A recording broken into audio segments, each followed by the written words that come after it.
yeah, I'm Lucie Hooper, and I'll be doing a double act with my colleague Sam Fraser. We're from Health Innovation Kent, Surrey and Sussex, formerly the KSS Academic Health Science Network. I've changed our name. Still trying to remember it myself. So we'll be talking about how we have been supporting Sussex in developing their local response to the National Women's Health Strategy. So the National Women's Health Strategy was published last August, and that set out a 10-year plan for kind of the priorities around women's health, and that was based on a call for evidence which received 100,000 responses by women and girls, or those representing them, and it also acknowledged that some of the priorities, well, a lot of the priorities coming through were relevant at different stages through the life course. So this infographic here shows what those priorities are at those different stages of a girl's, a woman's life. That is also accompanied by the 6-point long-term plan for transformation and change, which is the framework we're working to as well through our work. So the first one is ensuring women's voices are heard. So it's recognised that, I think as we've heard today, women present to a healthcare professional and often they don't actually get effectively diagnosed or treated. So it's really about kind of developing services for women in a way that will serve women better. Improving access to services, so that's ensuring that services are meeting women's needs and including for inclusion in health groups as well as some of the challenges that they might face in accessing services. Addressing disparities in outcomes amongst women, so that's recognising that actually women aren't just one group, there are different inequities for different groups of women as well, so making sure that those disparities don't, or trying to reduce those disparities amongst different groups. So the fourth point is around information and education, both for health professionals and the public themselves. Greater understanding of how women's health affects their experience in the workplace. A lot of the focus has been on menopause, but through some of the work we've been doing with younger people, they also want us to acknowledge that women's health affects them at school as well, and want that kind of in the curriculum and teacher awareness. The final thread is around supporting more research, improving the evidence base, and spearheading the drive for better data, which Sam will be talking to. So I'll just give a bit of an overview of the work before Sam kind of goes in a bit more detail. So yeah, I know it's been mentioned today as well that life expectancy in Sussex and in England has been increasing over the past 10 years. That has plateaued, and we are seeing that there is still a gap between men and women, and that is actually reducing for women and particularly for different socio-economic groups as well, and that's particularly pertinent for healthy life expectancy. And again, we can see some variation across Brighton and Hove, East and West Sussex as well. So the approach that we have taken to support Sussex in developing their response is supporting them in reviewing the data, so looking at what data sets are available around the clinical areas, where the inequities are, where there's variation in geographies or demographic groups, and then kind of understanding the barriers. So early on at the start of the project, we were made aware of the Sussex Insight Bank, so we kind of told, don't go out and ask our population the same questions again and again. We already have all of this in the Insights Bank, so we kind of initially did that mind to see where we do have those insights and can bring those in. And kind of through Kirsten's work and others, we've been able to bring in additional insights as well.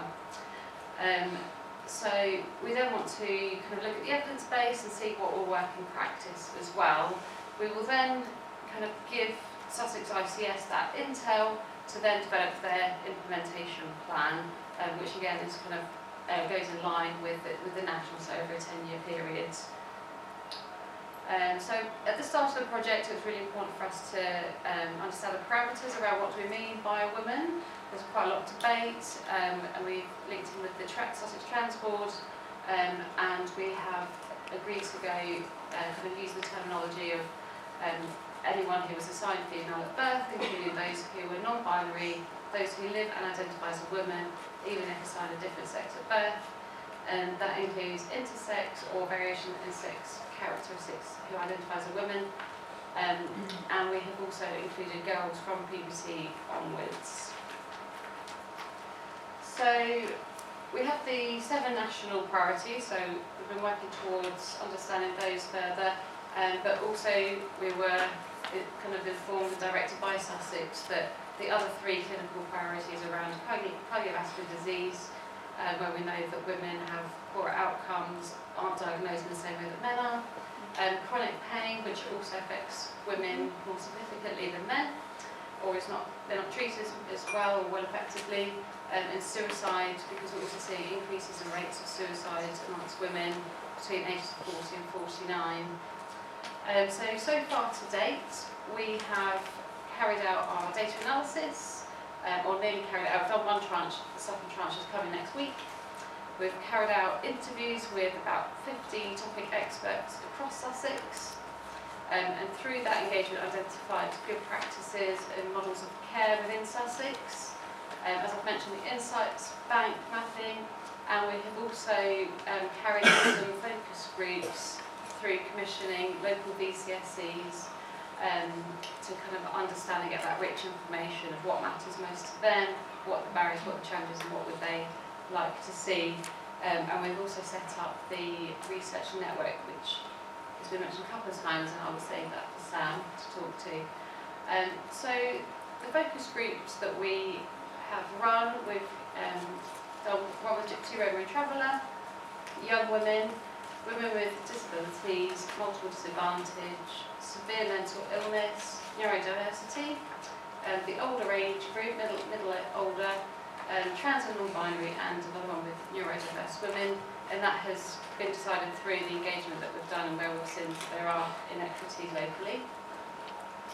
And I'm just showcasing some data here. I'm not going to talk through it, but just so that you can see that we're able to kind of look at in a geographical level to see where there's variation and where Sussex may wish to focus different parts of services and tailor them towards different local needs.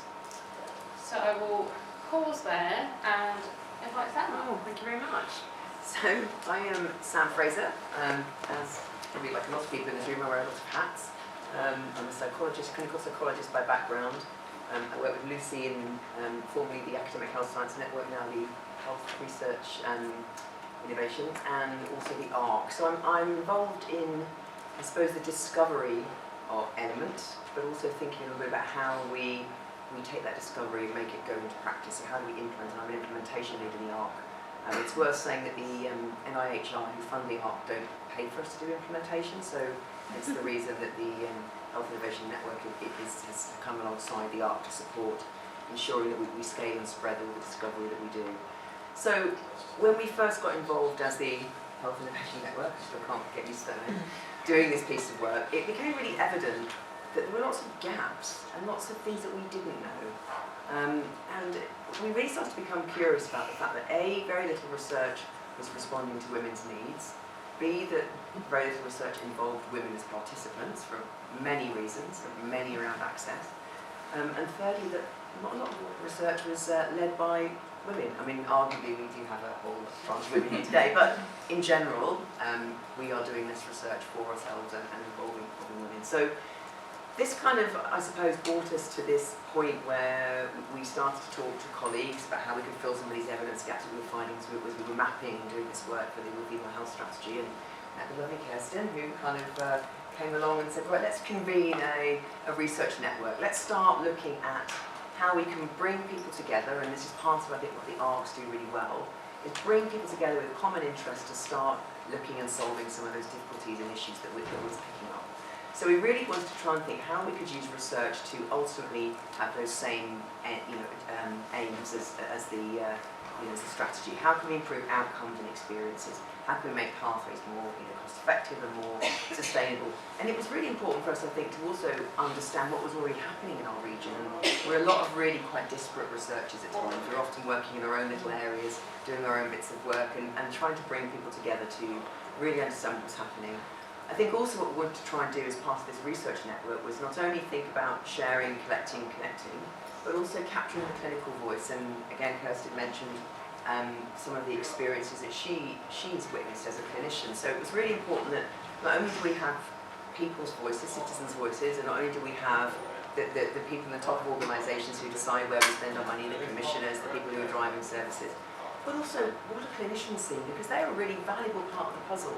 They are hearing some of these stories firsthand from patients and service users. So we really want to try and bring all of that together and start to think, how can we bring these stories to life? How can we start to change what might be possible? How we can also see where some of those gaps and challenges are and use them as opportunities to start to take our research forward, start to decide what our research is going to look like. So we've done a couple of communities of practice so far, and we've mainly focused, I would say, predominantly on Sussex, but I think there's an absolute appetite to spread that out more broadly, and as obviously as an art, we have a larger footprint than Sussex. We've got wide membership of academics, clinicians, ICB representation, and we've had the first meeting, I think, was really just sort of getting to know each other, and we've kind of already got, I think, sort of 70, 80 people involved just by word of mouth, so it shows how quickly networks can grow and pick up momentum. The second meeting we had, we thought, well, let's do something a bit more sort of, a deep dive on something. We looked at intersectionality, because we found that actually there were three researchers that we found very easily, one of whom is a PhD student in the art, Patrick, who is looking at female migrant mental health. So that was really interesting. He's been working a lot in co-production with female migrants and a group that we might say, well, they're really hard to reach. They're not hard to reach, you just need to be permission to actually talk to them and kind of understand their experiences.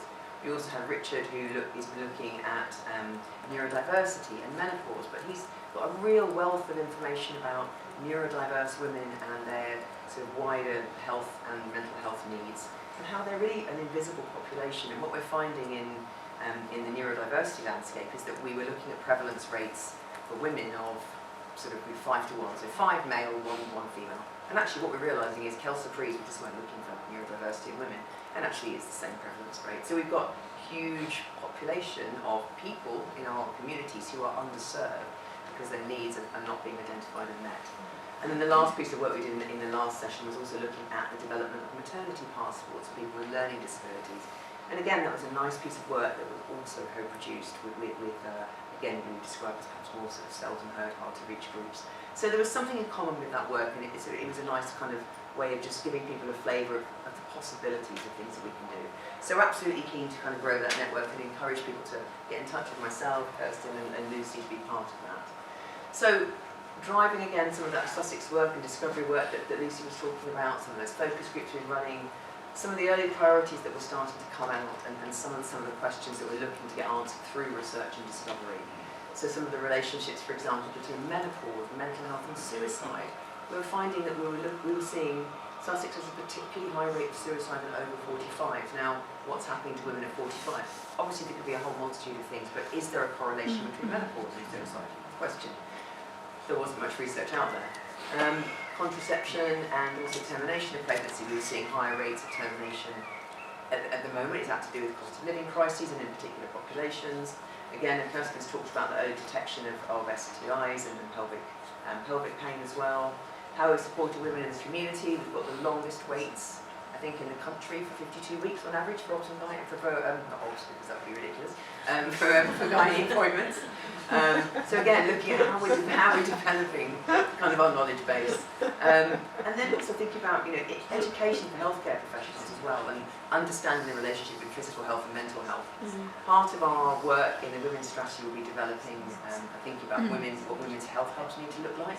So these will be the vehicles that we will start to use to improve women's health. But they shouldn't just be about optimum mind, they should be wraparound care for women. And part of what we're doing through the research is to say you need to be focusing on this because the evidence is telling us that this is a really important intervention. So that's just some of the stuff that we're coming up with. And again, I think we talked about that we'd really be keen to think about doing a longitudinal study as we start to implement and embed changes in the way that Sussex manages female health. So actually we really need to think from the outset, how do we baseline where we are? How do we know we've made a difference? What does that look like? And how are we iteratively feeding into that change? And again, how we're trying to think about research and female leadership and all those kind of issues there. What we've done as part of this work is created a bit of a virtuous circle of discovery. So we've got the Women's Health Network, which I talked about. We want to use that, as I say, as the vehicle where we start to feed in around some of the kind of gaps and challenges. But right at the top of that is the Women's Health Lived Experience Network that Sussex ICS have created. So they've funded this network of women's voices to be starting to keep this work alive, because we know that any data that we take at time X is going to be changed at time Y. So we need to be feeding in constantly in an iterative way. The research network is hoping an opportunity for the research community to start to grab hold of some of those questions. And then we want to take those back to commissioners and decision makers and say, you know, have you noticed this? This could make a difference. Can we try this? Can we have some funding to support some research? Can you seed fund some research and we can apply for a bigger grant? So we can build some capacity in the research that we're doing. And then finally, we want to think about, you know, again, making that evaluation in the work that we do, making sure that we're making a difference and feeding that back into women's voices again. So it really does become that virtuous circle of communication. So, keen for people to take part in the network, keen to disseminate the work that we're doing, make it more visible, growing links with existing communities and other researchers who are working in this field, so really get that critical mass, because together we are inherently stronger. And starting to feed in insights that we may have as well that we pick up along the way in our clinical work, in our research work, and thinking about other opportunities for collaboration. So, I will stop there. Thank you.